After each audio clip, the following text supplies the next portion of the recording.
महान लोगों का मन इतना शांत कैसे रहता है? मनुष्य की हमेशा से जिज्ञासा रही है कि मन शांत कैसे होता है? हमें सुख दुख का अनुभव क्यों और कैसे होता है? हम कैसे अपने भीतर की आवाज पहचान कर मन शांत करें? आज हम इन्हीं प्रश्नों का उत्तर समझने की कोशिश करेंगे। नमस्कार दोस्तों, मैं सत्यम वर्मा आप लोगों का अपने यूट्यूब चैनल पर स्वागत करता हूँ। उत्तर समझने से पहले हमें मन को थोड़ा समझने की आवश्यकता है। हमारे भौतिक शरीर में 7 तरह के मन विराजमान हैं, जो पूरे के पूरे अदृश्य हैं, पर हमें इनका अनुभव होता रहता है, जिसमें से कॉन्शियस माइंड, अनकॉन्शियस माइंड और सबकॉन्शियस माइंड हमें पता है। ये इनकी जानकारी हमारे पास मौजूद है और अगर नहीं है तो हमें इसकी जानकारी आराम से मिल जाती है। लेकिन super conscious mind, spontaneous mind, collective conscious mind और अल्टीमेट माइंड हमारे शरीर में मौजूद है। ये डायरेक्ट हमारी प्रतिभा और नेचर से जुड़े हैं और ऊपर के 3 मन बुद्धि द्वारा कंट्रोल किए जाते हैं और नेचर से जुड़े होते हैं नीचे के 4 मन। हमारे सारे के सारे मन चंचल और उपद्रवी होते हैं। इन्हीं के कारण इनकी बदनामी हुई है। लेकिन क्या करें, हमारे मन के पास वो सारी क्षमता मौजूद है, वो सारे गुण मौजूद है जो हमें सफल बनाते हैं। मन ही हमें संवारता है, मन ही हमें बनाता है और सफलता हमें दृश्य में दिखाता है। जब भी कोई बच्चा पैदा होता है वह सुपर सबकॉन्शियस माइंड में ही पैदा होता है। उसके पास जो सारे गुण मौजूद होते हैं जो हमारे सफलता दिलाने के लिए काफ़ी होते हैं। 3 से 4 साल के बच्चे प्रतिभा से पूर्ण होते हैं क्योंकि वे नेचर से डायरेक्ट जुड़े होते हैं। इसलिए हम बच्चों को भगवान का स्वरूप कहते हैं। बच्चा अपना क्रोध और प्रेम कभी दबाता नहीं है, शायद इसीलिए वो हमेशा खुश और प्रसन्न रहता है और उनका मन भी शांत रहता है। क्रोध और प्रेम मन के प्रमुख हथियार हैं।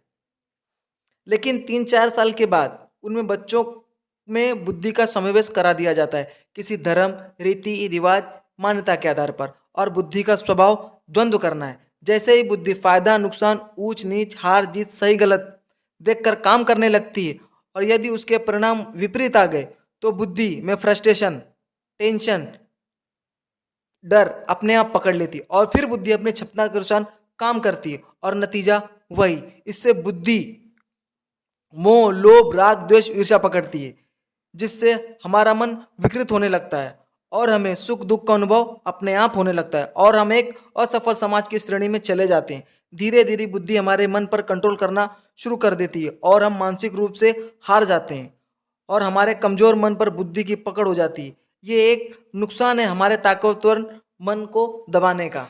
बुद्धि ने क्रोध और प्रेम की परिभाषा ही बदल दी।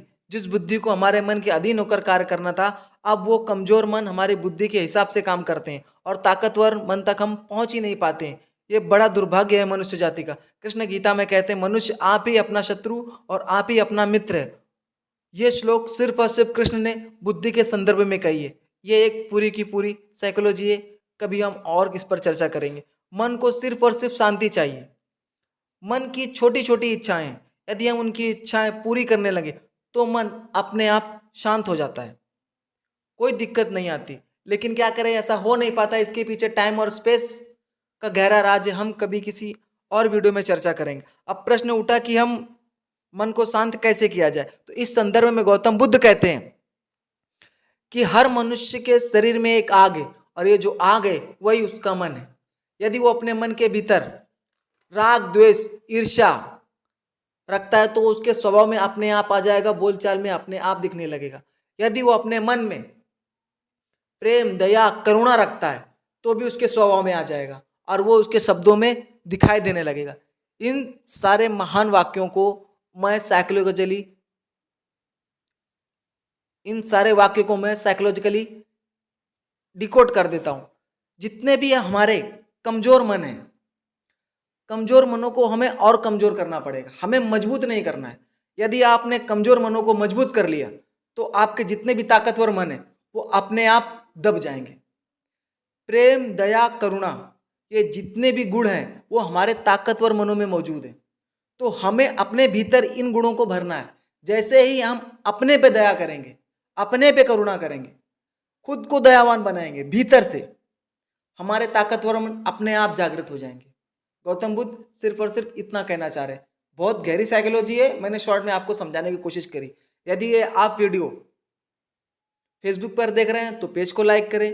यदि यूट्यूब पर देख रहे हैं तो सबसे पहले इस चैनल को सब्सक्राइब कर लीजिए ताकि साइकोलॉजिकली जितने भी वीडियो मेरे अपलोड हो सबसे पहले नोटिफिकेशन आप तक पहुंचे।